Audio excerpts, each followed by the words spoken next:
তো hello guys, আমি সুমিত্রা। আর এখন আমি বানাচ্ছি একটা ছোট্ট একটা ব্লগ ভিডিও। তো এখন বাজে ওই সকাল 6:20 মতো। তো এখন আমি বেরিয়েছি হাঁটতে হাঁটতে না, মানে বাড়ির সামনে একটু হাঁটাহাঁটি করতে। আর আমার হাতে আছে এখন হচ্ছে ব্রাশ।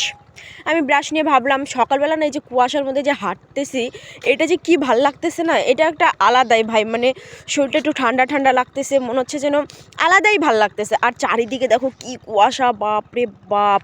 মানে এত কুয়াশা পড়ছে আমাদের ওই সাইডের দিকে, কিন্তু ওই পিছনের দিকে, হ্যাঁ রাস্তাটার ওই পিছনের দিকে অনেক বাড়ি ঘর আছে, অনেক, মানে ওইদিকে অনেক বাড়ি আছে, অনেক মানুষজন থাকে, কিন্তু একটা বাড়ি ঘর দেখা যাচ্ছে না ভাই। আর এখন যদি একটা শিয়াল বেড়ায় তাহলে তো আমি শেষ, সত্যিই আমি শেষ। কারণ আমি এই যে শিয়াল, কুকুর, মানে ভেড়া, এইসব ছাগল ঠাগল দেখে আমি ভীষণ ভয় পাই। হয়তো আমি থাকতে পারি গ্রামে ভাই, কিন্তু কেন জানি আমার এই যে কুকুর, গরু, ছাগল, ভেড়া এগুলো দেখলে খুব ভয় লাগে, খুব। মানে এগুলোর আমি ধারের কাছে যাইতেই পারি না কোনো দিন। কেন জানি এরা যদি আমার থেকে 10 হাত দূরে থাকে তারপরেও আমার কেন জানি ভয় লাগে।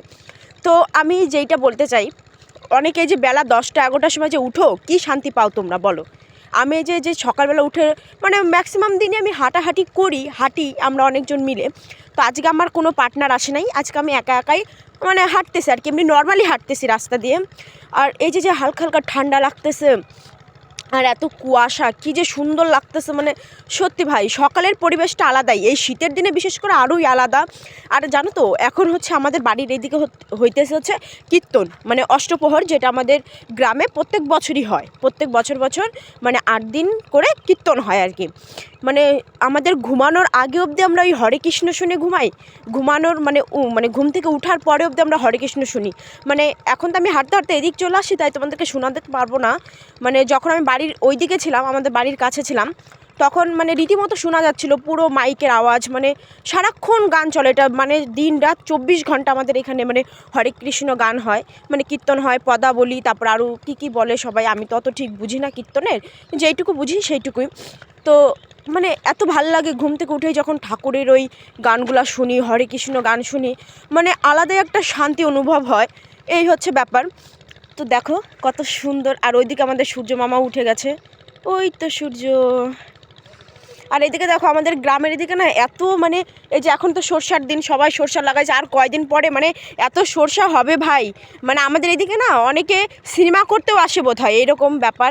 মানে অনেকে হয়তো ছোটোখাটো যারা ইউটিউব বা যারা কন্টেন্ট তৈরি করে হয়তো তারা আসে ভিডিও শ্যুট করতে, ফটো শ্যুট করতে।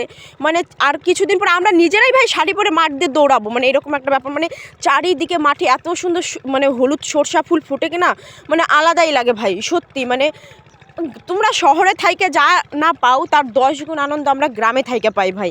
গ্রামের একটা আলাদাই আনন্দ। হয়তো শহরে সুযোগ সুবিধা বেশি, গ্রামে হয়তো কম, কিন্তু গ্রামের মানুষদের মানে খাওয়া পড়া থাকা সব কিছুতেই সুখ ভাই, সব কিছুতেই সুখ।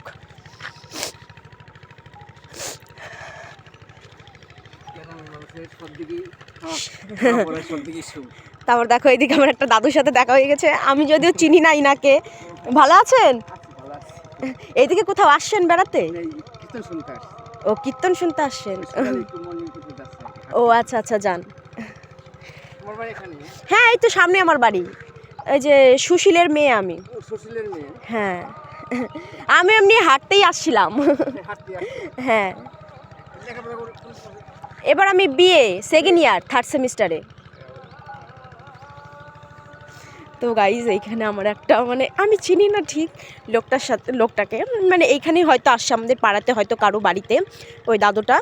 তো উনি না আমার ভিডিও দেখে মানে হেসে দিয়েছে, আর মানে হাসতেছে, আর বলতেছে কি যে গ্রামের সুযোগ সুবিধা অনেক বেশি না। আর আমি তো চিনি না লোকটাকে, ঠিক আছে তারপরেও কথা বললাম, কথা বললেই চেনা যায় মানুষ কে এটা, যদিও তিনি আমাদের পাড়াতেই আসেনি, যে আমাদের কীর্তন শুনতে আর কি। তো ঠিক আছে গাইজ, আজকের মতন এইটুকুই আমার ফালতু ব্লগ। তো টাটা। পারলে একবার যারা গ্রামের সাইডে বাড়ি তারা এই সকাল 6টা থেকে 6:30টার দিকে এই কুয়াশা ভরা রাস্তায় একটু হেঁটে দেখবা দারুণ লাগে ভাই, দারুণ, মানে আলাদাই শান্তি।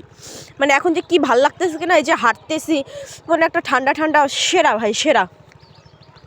আর চলো আর বেশি কথা বলবো না, এখন আমাকে বাড়িতে গিয়ে ব্রাশ করতে হবে। তারপরে ভাই আমার কয়েকটা স্টুডেন্ট আছে, জ্বালানো স্টুডেন্ট, যারা এই 7টার সময় চলে আসছে আমার কাছে পড়তে। আমাকে এখন গিয়ে ব্রাশ করে কিছু একটা খাবো, তারপরে মানে বিশেষ করে জল খাবো আগে, জল খাওয়ার পরে কিছু একটা খেতে হবে। তারপর আমাকে টিউশন পড়াতে বসতে হবে, তারপরে এই যে বাচ্চাদের সাথে ক্যাচর ম্যাচর, ওদের সাথে ঝগড়াঝাটি, মারামারি, হাসাহাসি, পড়াশোনা সব কিছু মিলিয়ে একটা সুন্দর একটা সকাল স্টার্ট হবে আমার। তো চলো টাটা।